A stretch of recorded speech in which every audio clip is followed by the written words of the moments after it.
আজ ঘুম ভেঙে ওয়েদারটা বেশ সুন্দর লাগছিল, বেশ মেঘলা মেঘলা বৃষ্টি ওয়েদার। মনে হচ্ছিল শুধু খিচুড়ি খাই আর ঘুমোই। কিন্তু আমার তো এখন একটা বাড়িতে একটা মানে ঘুম ভাঙানোর লোক আছে, যে ঘুম হতে তো দেবে না। সে সকালের ঘুম নয়, এটা সকালের আফটার ব্রেকফাস্ট ঘুম নিচ্ছিল। তো বেশ নাক ডেকে ঘুমোচ্ছে। বাবু, এরকম যদি জীবন আমাদের থাকতো বেশ ভালো হতো। কোনো চিন্তা নেই, কোনো ভাবনা নেই, শুধু ঘুমাও, খাও আর ঘুরে বেড়াও। তো আমার আজকে কাজ ছিল, তো তার জন্য আমি একটু তাড়াহুড়ো করে আগে রুম টুম ঠিকঠাক করে পরিষ্কার পরিচ্ছন্ন করে রান্নাঘরে দেখলাম যে ইলিশ মাছ হয়েছে, কিন্তু বৃষ্টিটা ধরে এসছে। তো কিন্তু খিচুড়িটা হলো না, কারণ আমাদের খিচুড়িটা সেরকম কেউ পছন্দ করে না, তাই খিচুড়ি খাওয়া হয় না।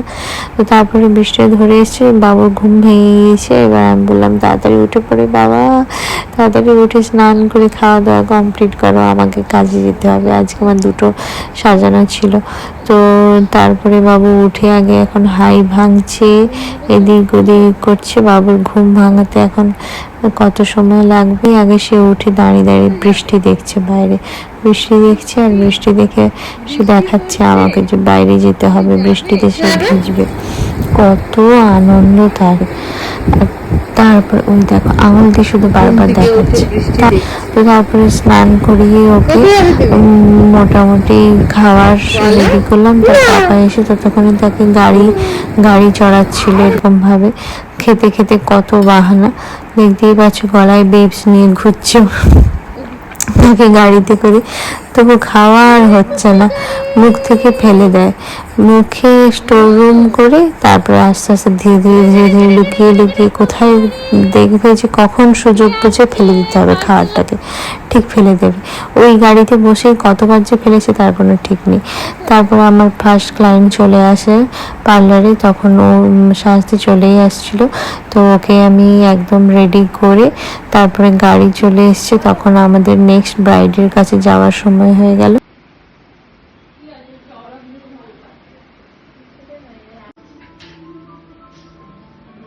সবই তো ড্রেসের উপরে বাবা। দেখতেই পাচ্ছ সবাই গাড়িতে জিনিসপত্র তুলছে।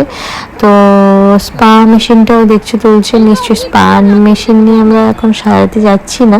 স্পা মেশিনটা কেন গাড়িতে তুলছে পরে ভিডিওতে বলবো। তো আমার ব্রাইড দেখছো অনেক দেরি করে, প্রায় 6টার সময় আসে। আমরা এতক্ষণ অপেক্ষা করে দাঁড়িয়ে থাকি, তো ওর এত লেট করে ও নিজেই বলছে যে আমার ভয় লাগছিল যে তুমি আমাকে কি বলবে। কিন্তু তারপরে যাই হোক 6টার সময় মেকআপ আমরা স্টার্ট করি। 6টার সময় মেকআপ করে দুটো পার্টি মেকআপ ব্রাইডের মানে ও।